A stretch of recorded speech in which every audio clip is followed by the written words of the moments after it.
Harrison yn ddim allan y sgwar I Danny Holmes.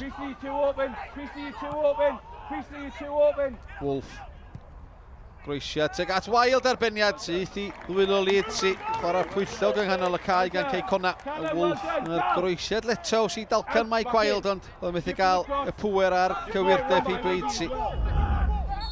Scotcher Sherman ar y postyn pellad gat Bowen, mae'n dod, mae'n disgyn I Walters ar ergyd. O, mae'n gwirodd I ar Liam Thomas.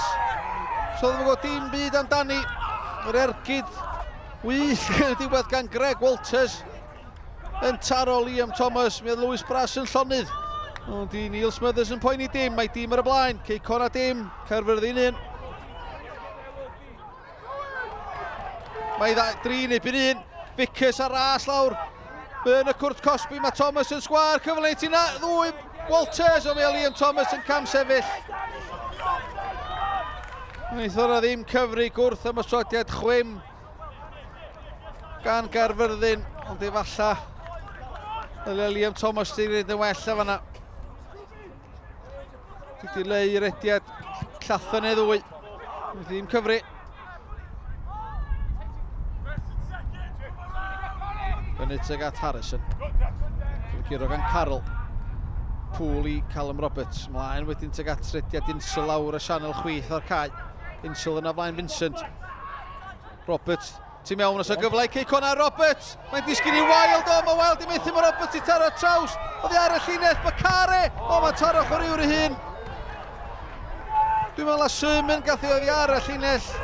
3 cyfle I Cei Connah ddod yn gyfartal.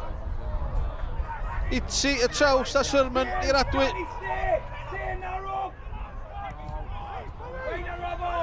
Disney, lle I blaen I frysgamu. Tuag at y cwrt Cosby, Disney. Ar ergydd cael ei thar lawr gan Greg Walters. Dal yn rhydd gan Disney yn y cwrt Cosby. Caerfyrddin yn ceisio clirio. Mae'n disgyn Declan Poole ar draws y cwrt 6. Yna mae Callum Morris. Bydd ddim yn cam sefyll. A mae tîm Carter yn gyfartal. Gol gyntaf o'r tymor i'r chwaraewr canol cae. 4 mynd ar 15 o'r 90 yn weddill. Caerfyrddin yn euog o beidio clirio I llinella. Cei Connah 1, Caerfyrddin 1.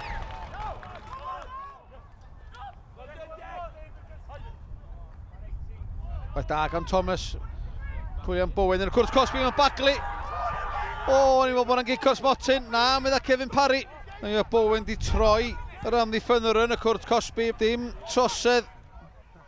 Andy, still unbeaten, but another draw.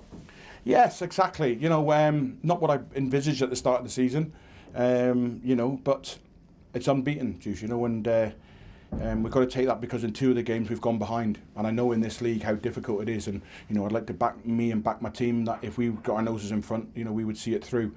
But, you know, on a really, really tough day, where the first time, you know, probably in a long time, we looked a little bit jaded, and I don't think legs-wise, I just think, you know, mentally, you know, and that's not an excuse. You know, we've been in since sort of June the 5th, you know, and